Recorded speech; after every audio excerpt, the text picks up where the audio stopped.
Hi guys, what's up? Welcome back to my channel.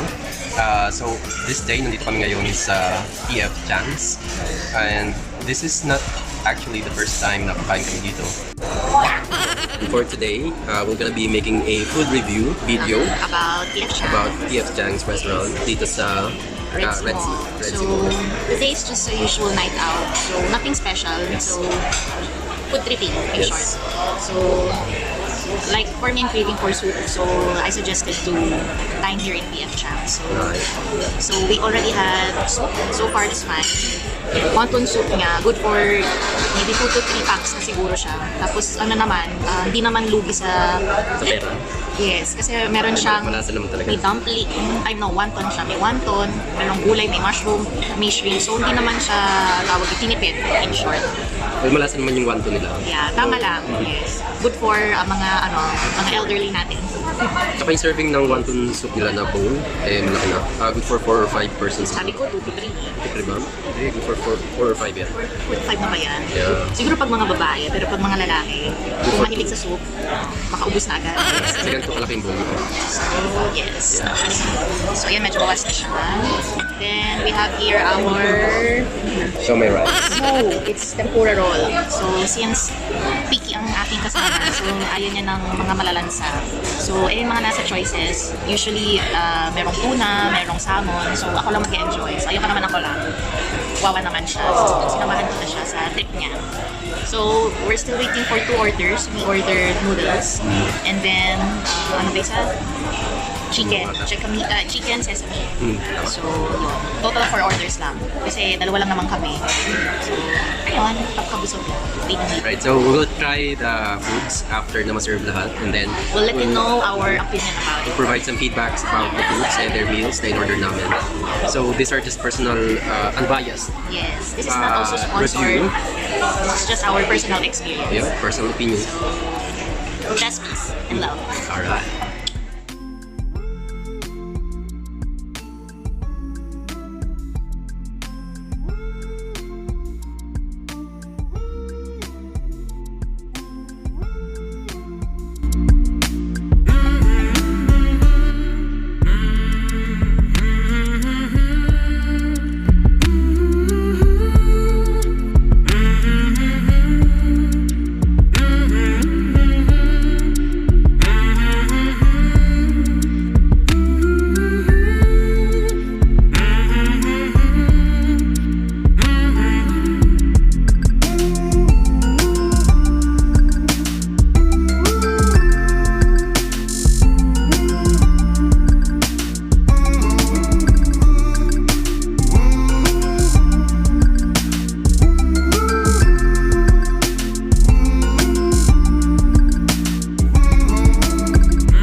So let's have my Honest opinion.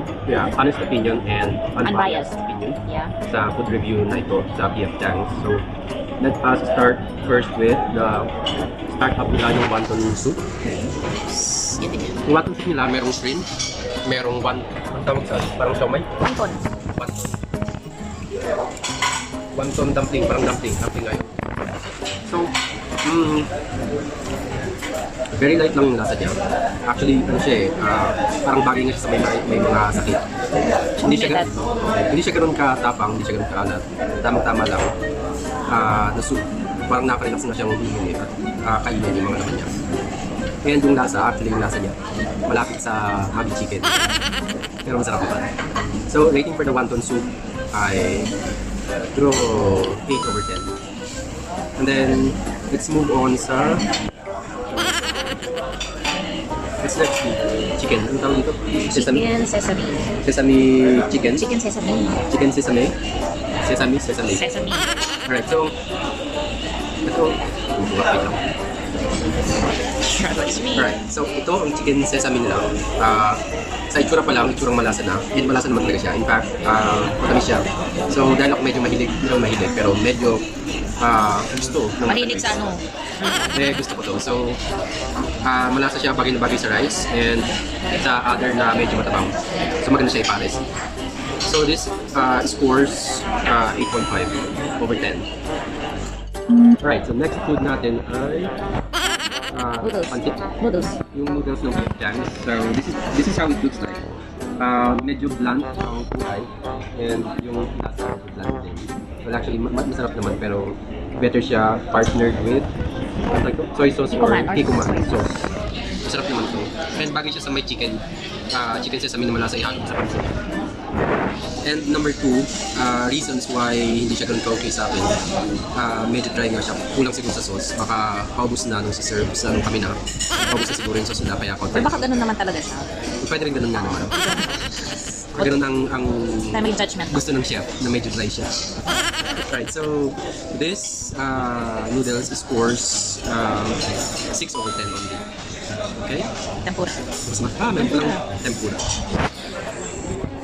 Alright, so we are down to our last piece ng sushi tempura. Shrimp tempura roll. Tempura roll nila na meron pang kasamang buntot, last piece. Yung dulo na to ay maliit na. Kung natikman na namin kanina, well, hindi naman ako sushi lover pero okay na siya, nakakain siya. Hindi siya ilaw, luto siya.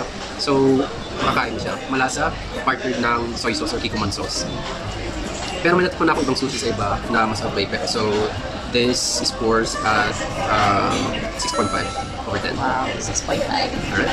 So, tapos na kami kumain. So, we are down sa ating last portion.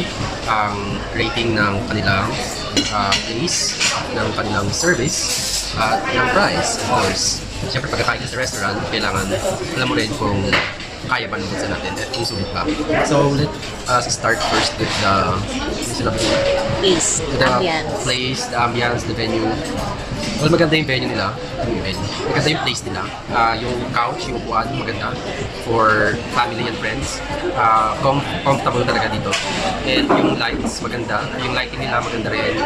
Medyo parang ang style nila is Japanese, Chinese. Chinese, pagkakala ko. Yellowish. And maganda naman. And yung division ng tables, from table to table, okay din, merong siyang divider, so that's okay. It provides privacy sa mga family ko.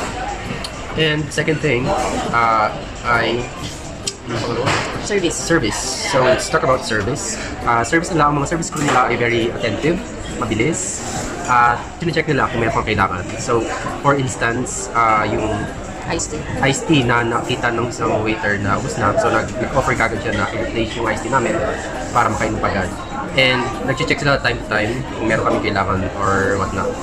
And sa service crew nila, almost all dito is ibang lahi. I mean, Indians, Pakistan. They look Indian. And nag-iisa lang ang Pinoy. So yung tip na to. Okay? So okay naman si Kabayan, mabait. Siya ang serve sa amin ng pagkain. Service-wise, it's let's say 9 over 10. And yung place pala nila is 9 over 10 din.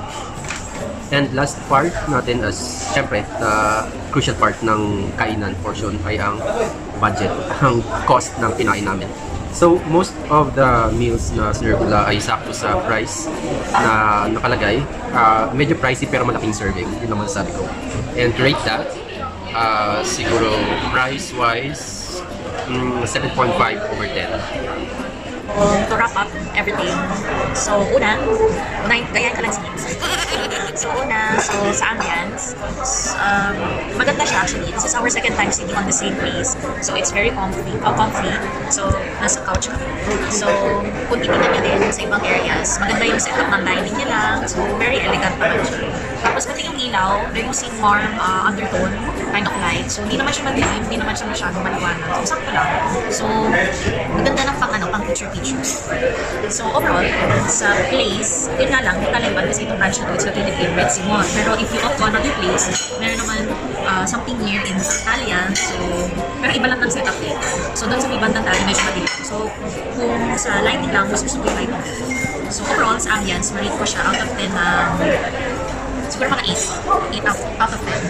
So, ano pa ba? Service. Service. So sa service, actually, napakabait nung nag-attend sa akin. So he's very accommodating. Tapos, kahit hindi na namin siya tawagan, so once he sees na, like, paubos na yung IC namin kasi refillable siya, so hindi na kami yung mag-call for his attention para bigyan niya kami. So, right away, very attentive siya, titignan niya kung may kulang ba sa menu sa order namin. So, yun, ayos naman ang service nila. Tapos, very, naman, yung atmosphere naman, ang mga nagsiserve dito is kuya Filipino. So, naman siya, very friendly naman siya. So, sa mga nag-serve sa akin. So, parang ko sila naman 9 out of 10. Kasi friendly naman sila. They're very kind. At saka mostly ang mga nationality nila dito, kung hindi kami nagkakamali, they are either Indians or Bangladesh. Not sure, pero mga ganun type. So, ang pinakakita sa lahat, ang pinakakita part, yung part, every time nakakain tayo, is yung lalabas na yung bill, yung bill.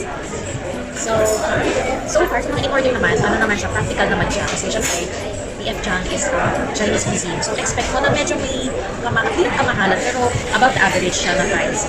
So, for two, hindi ko na i-mention yung price, pero okay naman siya. Hindi naman siya mahal, hindi naman siya ganun kababa. So, nasa average lang naman kami. So, pasok naman sa budget. So, kalilito ko siya ng mga around 7.5 out of 10. So, okay naman siya. So, overall experience, okay naman. Happy, syempre. Lalo na pagkasama mo yung loved ones. Tapos, timing in a good place. So, wala na makakatalo. So, that's it.